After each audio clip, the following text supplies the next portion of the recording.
All, welcome to my channel Swadhyay Classroom. This is Ranu Khandelwal. Today we will start our new chapter in class 8 Civics chapter 3 Why do we need a parliament? So let's start.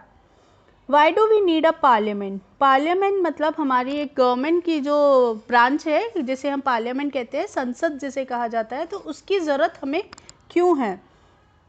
We in India pride ourselves on being a democracy. Here we will try and understand the relation between the ideas of participation in decision making and the need for all democratic governments to have the consent of their citizens.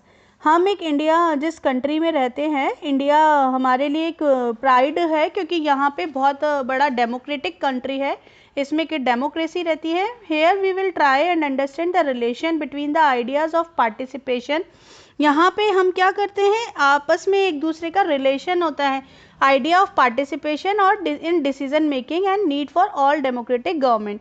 Participation का idea और democratic government को बनाने का जो idea है, इनके बीच में दोनों का डिसीजन एक रिलेशन बनाया जाता है और इसीलिए हमें पार्लियामेंट की ज़रूरत होती है. It is these elements that together make us a democracy. यही एलिमेंट्स हमें एक साथ जो है वो डेमोक्रेसी बनाते हैं. डेमोक्रेसी का मतलब, जैसे कि हम स्टार्टिंग के चैप्टर से पढ़ चुके हैं, डेमोक्रेसी का मतलब होता है to the people, for the people and by the people.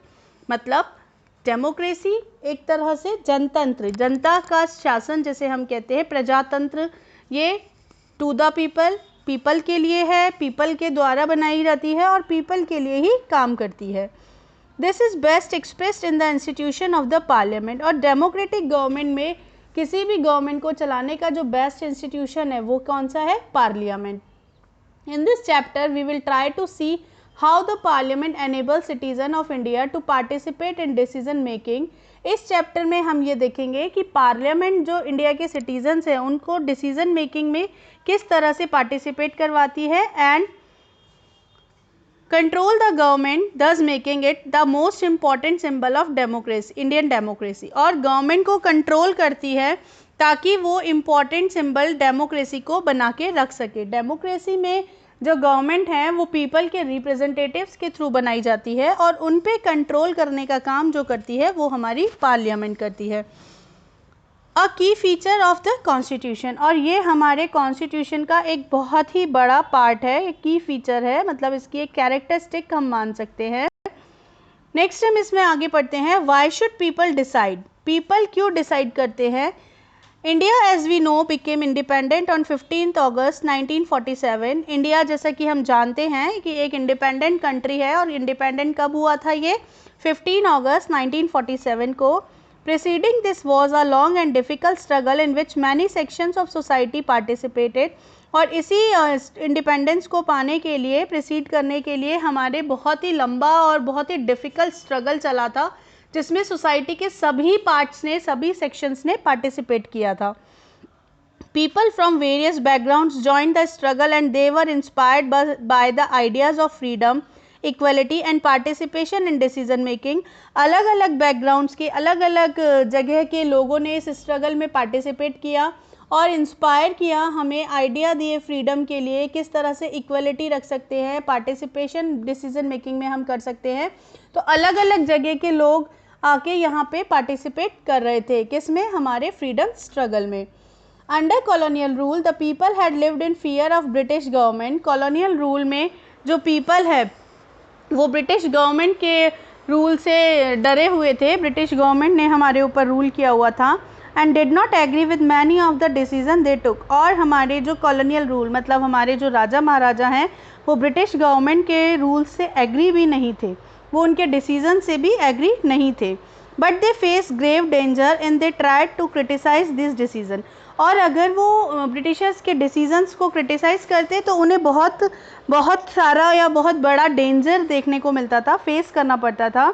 The freedom movement change this situation. But जो फ्रीडम मूवमेंट हमने, स्ट्रगल जो हमने चलाया, उसने इस सिचुएशन को बदल दिया.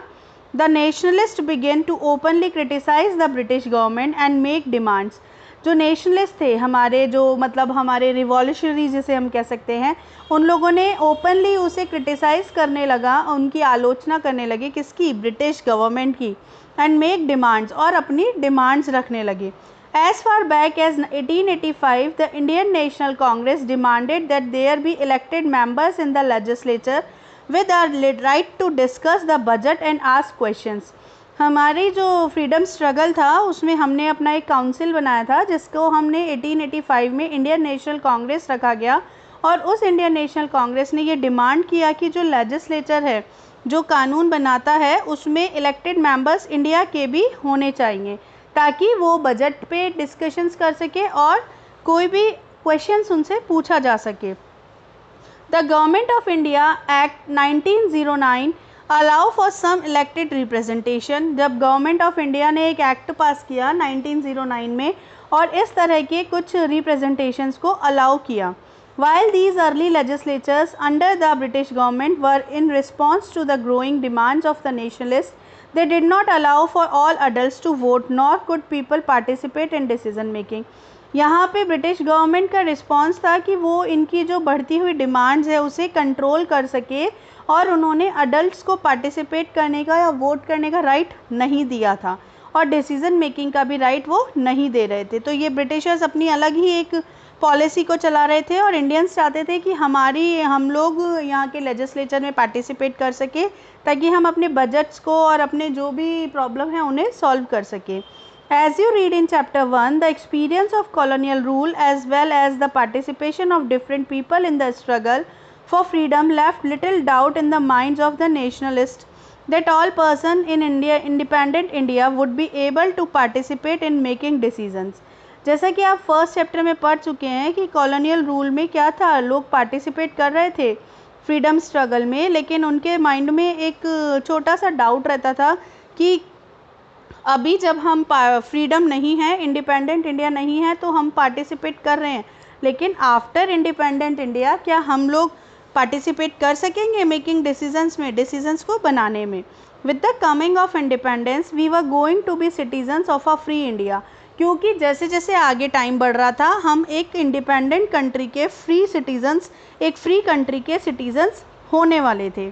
This did not mean that the government could do what it felt like, it mean that the government had to be sensitive to people's need and demand. ये ऐसा नहीं था लोग ऐसा चाहते थे, यहाँ पे गवर्नमेंट अपने लोगों की नीड्स और डिमांड्स के प्रति बहुत सेंसिटिव था, मतलब गवर्नमेंट यहाँ की सोचती थी अपने लोगों के लिए।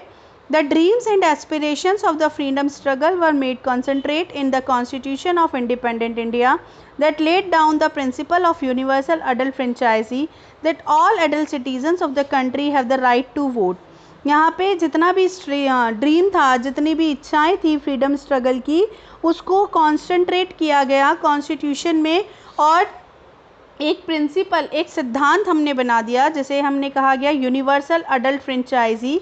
यूनिवर्सल अडल्ट फ्रेंचाइजी का मतलब होता है कि दैट ऑल अडल्ट सिटीजन्स, एक कंट्री के सारे adult citizens above 18 years old जितने भी पर्सन्स होते हैं वो अडल्ट सिटीजन्स कहलाते हैं, और उन्हें राइट दिया गया वोट करने का ताकि वो उस कंट्री में अपनी गवर्नमेंट को सेलेक्ट कर सके। इसी वजह से कहा गया कि पीपल्स ने डिमांड की। नेक्स्ट आता है कि पीपल्स जब डिमांड कर रहे हैं, पीपल्स जब डिसीजंस ले रहे हैं, तो पीपल एंड देयर रिप्रेजेंटेटिव्स, किस तरह से पीपल अपने रिप्रेजेंटेटिव्स को सेलेक्ट करेंगे। The take off point for a democracy is the idea of concern, the desire, approval and participation of people. जिस तरह से डेमोक्रेसी का आइडिया आया तो यहाँ पे लोगों का डिज़ायर, लोगों की इच्छा, लोगों की पार्टिसिपेशन कि वो लोग कितना पार्टिसिपेट करते हैं, और उनका अप्रूवल कि उन्होंने उस चीज़ को पास किया या रिजेक्ट किया है। It is the decision of people that creates a democratic government and decide about it's functioning. और यहाँ पे ये डिसीज़न था कि एक डेमोक्रेटिक गवर्नमेंट अगर हमें बनानी है तो हम पीपल्स को किस तरह से डिसीज़न देते हैं, और ये फंक्शन किस तरह से, मतलब ये किस तरह से हमारी गवर्नमेंट जो है जो वो काम करेगी। The basic idea in this kind of democracy is that the individual or the citizen is the most important person, and that in principle the government as well as other public institution need to have the trust of these citizens. यहाँ जो basic idea हम मान के चल रहे थे democracy का कि जो इंडिविजुअल या फिर सिटीज़न है उस कंट्री के, वो उसके सबसे इम्पॉर्टेंट पर्सन है, एंड ये प्रिंसिपल्स गवर्नमेंट को as well as other public institutions और अदर पब्लिक इंस्टीट्यूशन और गवर्नमेंट को चलाने के लिए लोगों का ट्रस्ट लेना चाहते थे। इन्हें ज़रूरत थी कि अगर हम गवर्नमेंट बना रहे हैं तो हमारे ऊपर लोग विश्वास करें, लोगों का हमारे ऊपर ट्रस्ट हो। लोग मतलब उस कंट्री के जो सिटीजन्स थे। How does the individual give approval the government? Individual ने गवर्नमेंट बनाने के लिए अप्रूवल किस तरह से दिया? One way of doing so as you read is through elections. एक तरफ तो ये था कि जिस तरह से हम पढ़ रहे थे कि इलेक्शंस कराए जाएं, people would elect their representatives to the parliament. जो लोग हैं, पीपल हैं, वो इलेक्शंस के थ्रू अपने रिप्रेजेंटेटिव्स को चुन सकें और किसके लिए? पार्लियामेंट के लिए। Then one group form among these elected representatives from the government. और एक ग्रुप जो इलेक्टेड रिप्रेजेंटेटिव्स का जब आता है, मतलब मेजॉरिटी में आपका आता है, और वो क्या होगा? आपका गवर्नमेंट फॉर्म करेगा। The parliament which is made up of all representatives together control and guides the government. Parliament हमारा वो इंस्टीट्यूशन हुआ जहाँ पे सारे रिप्रेजेंटेटिव्स एक साथ काम करते हैं और क्या करते हैं? कंट्रोल एंड गाइड, गवर्नमेंट को कंट्रोल हैं और गाइड करते हैं।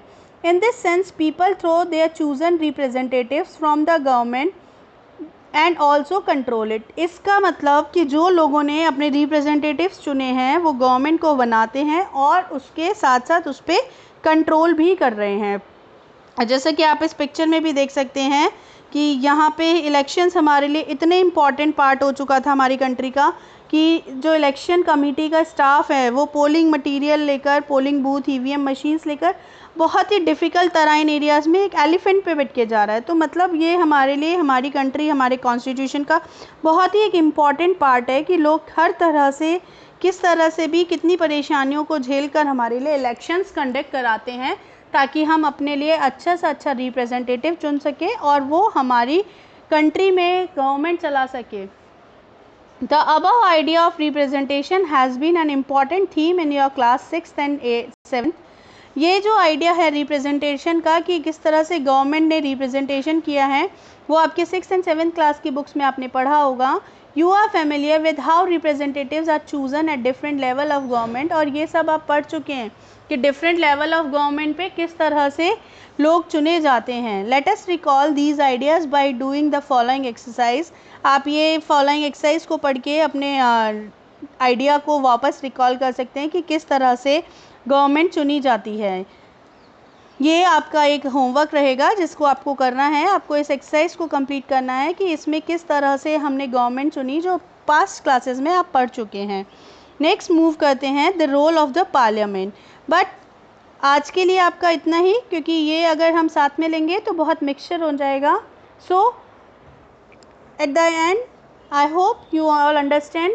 If any query, please message me in comment section. Thank you. Have a nice day.